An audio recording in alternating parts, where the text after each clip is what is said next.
Our next couple of lessons are going to be about exponential functions and logarithmic functions. But before we can do that, we need to have a review of exponents and the symbolism involved with the exponents and what they mean. Most students remember that if we have something that looks like this, 3 squared, you know that this number is called your base and this number is called your exponent. And what this means is that you multiplied the base times itself 2 times. So 3 times 3 is 9. And for instance, if we had 4 cubed, that would be 4 times 4 times 4, which is 16 times 4, which is 64. And I do encourage you as we work through this to try to do as much of the multiplication mentally or writing it out as you possibly can, rather than just using your calculator. Because we're going to see that having a very deep understanding and a good memory of some of these simple exponents is going to help us as we move forward, especially when we start doing logarithms, which turn out to be doing exponents backwards. So try to multiply mentally as much as possible. We're also going to see that you can take a base to a negative power. And we'll see that this negative means 1 over. So if we have 4 to the negative 1 power, that means 1 over 4 to the first power, which is 1 over 4. So say we had 3 to the negative 2 power. That would be 1 over 3 squared. So negative exponents mean 1 over, or the reciprocal. So we have 3. If we had a to the negative n power, that's going to be 1 over a to the n power.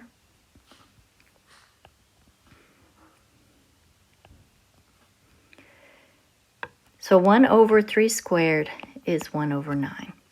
All right, I'm going to write a couple here, and I want you to find these and try to do these mentally, if at all possible. So pause the video and work those two.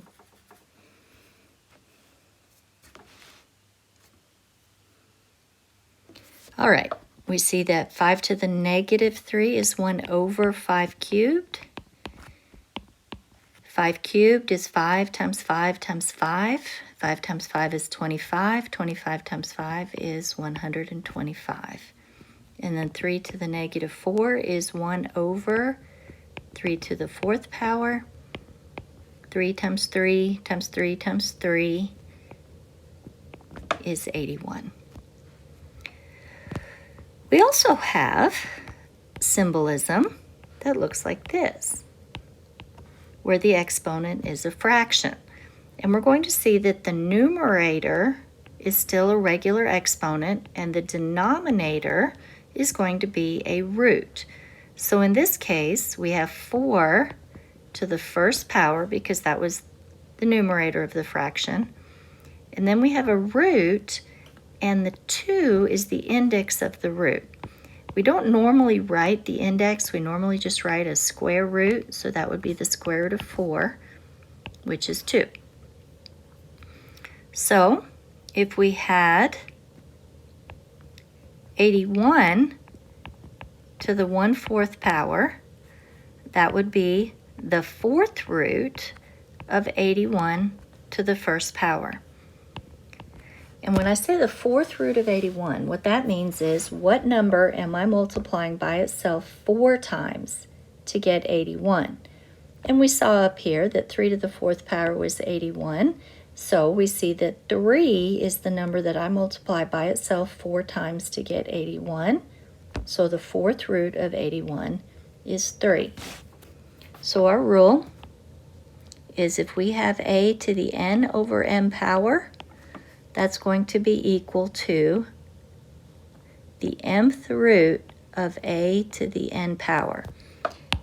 And we can also write that as the mth root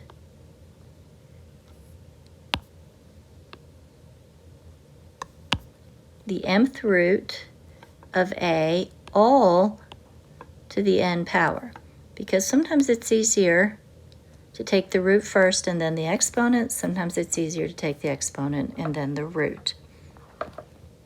For instance, let's say we have 25 to the 2/3 power. I want you, excuse me, I want to write this the other way. 3/2 power.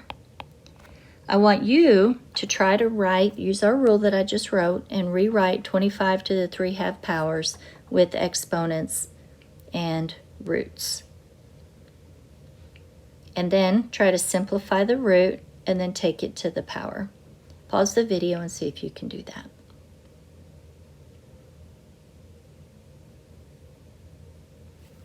All right, if we rewrite this, the 2 in the denominator means we have the square root of 25, and then the exponent, the 3, could either be an exponent on 25, which means we would multiply 25 times 25 times 25 and then take the square root, but it's going to be easier on this one to take the square root of 25 and then cube that number. The square root of 25 is 5, and 5 cubed is 5 times 5 times 5, which is 125. You try this one.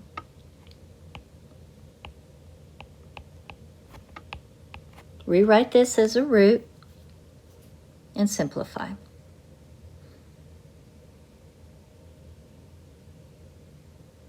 And we see that that would be the 5th root of 32, which is what number would I multiply by itself 5 times to get 32? 32 is an even number, which means it's divisible by 2. So I start multiplying 2's, and I see that 2 to the 5th power equals 32. So that implies that the 5th root of 32 is equal to 2.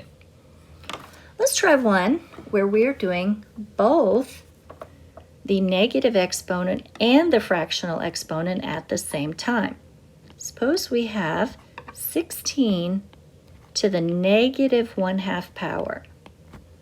I'm going to do the negative, which would give me 1 over 16 to the 1/2 power, because the negative means 1 over, and then 16 to the 1/2 power is the square root of 16, which is 1 over 4. You try this one.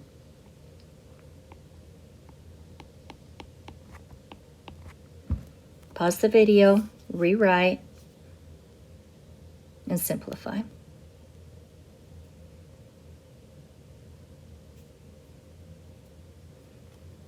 And we see that the negative gives us 1 over 81 to the 1/4.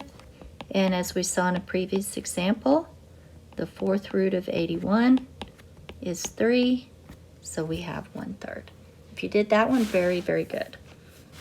Okay, and we have another number, exponent, that's very important. If we're taking an exponent of 0, 2 to the 0 power is equal to 1. By definition, looking back at my rules here, by definition, anything, any number, and this is a positive number, if a to the 0 power is equal to 1.